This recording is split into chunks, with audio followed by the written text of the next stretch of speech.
लोग हमेशा करण जौहर, संजय लीला भंसाली बड़े नाम लेकर बड़े लोगों के पीछे भागते हैं। मैं चाहूंगी शायद कोई एक ऐसा छोटा डायरेक्टर हो जिसका टैलेंट हो और उसको नहीं मिल रही हो कोई बड़ी हीरोइन, मैं उसके लिए फ्री काम करूं और उनका टैलेंट बाहर आए। मेरी सोच बहुत अलग है प्रद्युमन, मुझे किसी बड़े आदमी से नहीं मिलना, किसी बड़े आदमी के साथ काम नहीं करना, मुझे छोटे लोगों से मिलना है, छोटे काम करना है, उन्हें बड़ा बनाना है। इसीलिए मैं यहाँ ग्राउंड पे घूमकर लोगों से मिल रही हूँ। That is my purpose. Money fame is not my purpose. 10,000 square feet का क्लोजेट होने के बाद भी इसको कपड़े सोर्स क्यों करने पड़ रहा है? सब सर्विस वाले अभी 90% पेमेंट लेने चाहिए। So tired of people not paying even they have the money. I'm so glad I wasn't so interested this season because most of the contestants have been acting like children since the finale. They all are looking so much worse outside, and those who were the worst inside are looking so much sadder outside. I used to follow every season of Big Boss, but this time it became so cringe because of Tanya Mittal and then the entry of that Sasta Napo Shehbaz. I stopped watching it since then. Sometimes Tanya's cringe reels would still show up on my Instagram feed. This was the worst season ever in my opinion. So recently, Tanya Mittal के stylish ने एक Instagram story post किया है जहाँ पर उन्होंने बताया है कि उनके अकॉर्डिंग वो हमेशा तानिया को सपोर्ट करती आई है और ऑडियंस भी जानती है कि वो ही तानिया को स्टाइल करती है। इवन तानिया ने उनसे अब तक प्रॉपरली बात तक नहीं की, इवन दो फोन पे उन्होंने आउटफिट की पसंद बताया था। उन्होंने तानिया को एक गिफ्ट और एक लेटर भी भेजा था, बट तानिया ने उनको थैंक यू भी नहीं बोला। आउटफिट भेजने का पूरा एक्सपेंस, पोर्टल चार्जेस सब वो खुद ही दे रही है। लेकिन अब तानिया की टीम उन्हें ये बोल रही है कि अगर सारी आज नहीं पहुंची तो उन्हें पेमेंट बिल्कुल नहीं मिलेगी। वो काफी टाइम से काम कर रही है, ब्रांड्स को अब तक रिटर्न्स भी नहीं मिले और वो पूरे एक वीक से फॉलो अप कर रही है, बट कोई प्रॉपर रिस्पॉन्स नहीं मिल रहा है तानिया की टीम की तरफ से। एंड इवन के सिर्फ 1 घंटे पहले तक वो सब कुछ सेटल करने की ट्राई कर रही थी। तानिया की टीम की एक लड़की ने उन्हें मैसेज तक किया जिसका प्रूफ भी उनके पास है कि अगर आज की साड़ी अरेंज नहीं होती तो उनका पेमेंट रिलीज नहीं होगा। लास्टली तानिया मित्तल की टीम से एक रिक्वेस्ट किया कि उनका पेमेंट क्लियर कर देने के लिए बोला है उन्होंने।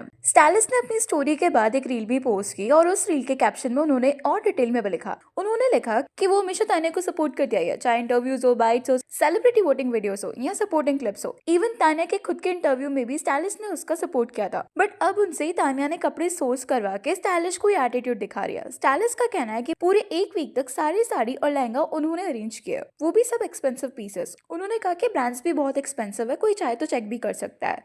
अब तक एक भी आउटफिट रिटर्न नहीं हुआ और उन्हें प्रॉपर एप्रिसिएशन तक नहीं मिला। उन्होंने ये भी मेंशन किया कि तानिया की टीम ने मुंबई के इवेंट के लिए उन्हें इनवाइट तक नहीं किया, फिर भी सारा सोर्सिंग उनसे ही करवाया। एक टीम मेंबर ने उन्हें ये भी बोला था अगर आज की साड़ी नहीं आई तो पेमेंट नहीं मिलेगा। जब तानिया को 1:30 PM सिद्धिविनायक जाना था, 11 AM को उन्हें आउटफिट चाहिए था और स्टाइलिस्ट ने उन्हें सिर्फ 1 घंटे में सब अरेंज कर दिया। पोर्टर का डिलीवरी चार्ज भी स्टाइलिस्ट ने ही पे किया। इवन शी सेड के बिग बॉस में एक वीक का पेमेंट 50,000 होता है। उन्होंने जितने आउटफिट्स भेजे सब एक्सपेंसिव थे, सिर्फ कल का लहंगा 58,000 का था। इसके बाद भी वो बहुत कम चार्ज कर रही थी। जब उन्होंने कहा कि वो आज सोर्स नहीं कर पाएंगी क्योंकि वो डिफरेंट सिटी में है, तो तानिया की टीम से रिस्पॉन्स आता है अगर आज का आउटफिट नहीं आया तो पेमेंट उन्हें नहीं मिलेगा और फिर उन्हें सिर्फ 50,000 का पेमेंट सेंड कर दिया जाएगा जो कि एक वीक का था। लेकिन लास्ट 2 वीकेंड का आउटफिट का पेमेंट उन्हें पे नहीं किया जाएगा। ग्रैंड फिनाले में उन्होंने तानिया के ब्रदर का आउटफिट स्टाइल किया, उसका भी पेमेंट उन्हें नहीं दिया गया है। कल के आउटफिट का पेमेंट भी अभी तक उन्हें नहीं दिया। वो हर बार अपना काम टाइम पर करती है, लेकिन तानिया और उनकी टीम उन्हें एटीट्यूड दिखा रहे हैं और पेमेंट भी क्लियर नहीं कर रहे हैं। जब मैंने तानिया के स्टाइलिस्ट का प्रोफाइल चेक किया तो जेन्युइनली उन्होंने तानिया के सपोर्ट में बहुत सारे रील्स अपलोड किए हुए हैं। वो क्लियरली दिखता है कि उन्होंने तानिया को हमेशा अपलिफ्ट किया है। इस पूरे सिचुएशन के ऊपर अभी तानिया या उनकी टीम की तरफ से कोई रिस्पांस नहीं आया है। अभी तानिया का एक इंटरव्यू भी वायरल हो रहा है जहाँ पे वो बोल रही है कि लोग हमेशा बड़े लोगों के साथ काम करना चाहते हैं, लेकिन वो पर्सनली किसी छोटे डायरेक्टर के साथ काम करना चाहती है।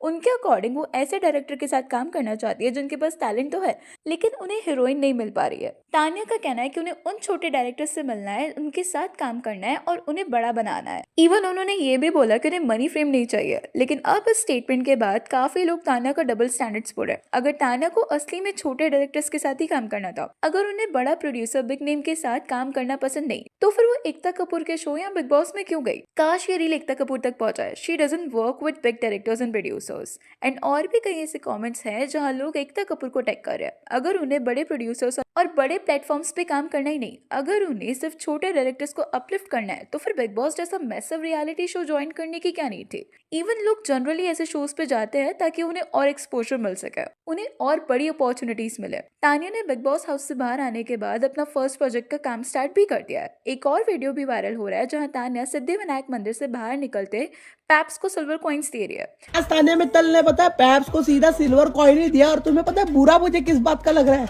मैं भी वही था, सिद्धिविनायक में जस्ट मंदिर से आए थे, कोई यहाँ पे टीका लगा है। सबके सामने वो इतना ओपनली दिखाती है कि उसके पास बहुत पैसा है, बट माई पॉइंट इज जब वो कैमरास के सामने इतना शो कर सकती है तो फिर अपने खुद के स्टाइलिस्ट को इग्नोर क्यों कर रही है।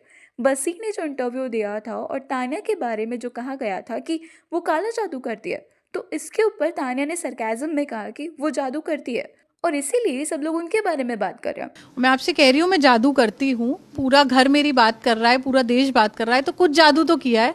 काला पीला नीला भी रह गया है सीखना। तान्या ने यह भी बताया कि वो गौरव खन्ना की विनिंग पार्टी में नहीं जाएगी और मृदुल ने उन्हें इनवाइट भी किया था। इवन तान्या सेट कि उन्होंने शो में किसी को गाली नहीं दी एंड उनको जिन लोगों ने बेइज्जत किया है वो उन्हें भूलने की कोशिश कर रही है, इसीलिए वो उस पार्टी पे नहीं जाना चाहती है। बट हम सबको पता है कि रियलिटी कुछ और ही थी। तान्या ने शो में अशनूर को बॉडी शेम किया था, उसे चुड़ैल बोला था, इनफैक्ट कई बार उसके अपीयरेंस को टारगेट किया था। ये सब क्लिप्स ऑलरेडी वायरल हो चुके हैं। और हाँ, मैं तान्या को हेट नहीं कर रही हूँ, मैं सिर्फ पॉइंट्स बोल रही हूँ जो वीडियोस में क्लियरली दिख रहा है। बिग बॉस से बाहर आने के बाद तान्या के इंटरव्यूज, पैप्स वाले क्लिप्स सब देखकर यही लगता है कि वो अपनी इमेज को वाइट वॉश करने का ट्राई कर रही है, लेकिन कम से कम अपने स्टाइलिस्ट का पेमेंट तो क्लियर कर देना चाहिए।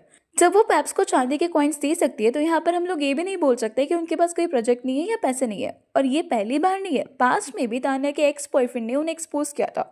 उन्होंने भी तान्या के डबल स्टैंडर्ड्स के बारे में इंटरव्यू में बात की थी, जिसके बारे में हमने पहले भी डिस्कस किया था। और अभी इसके बारे में आपके क्या थॉट्स है, please let me know in the comment section. And अगर वीडियो अच्छी लगी तो please like share and subscribe जरूर करें।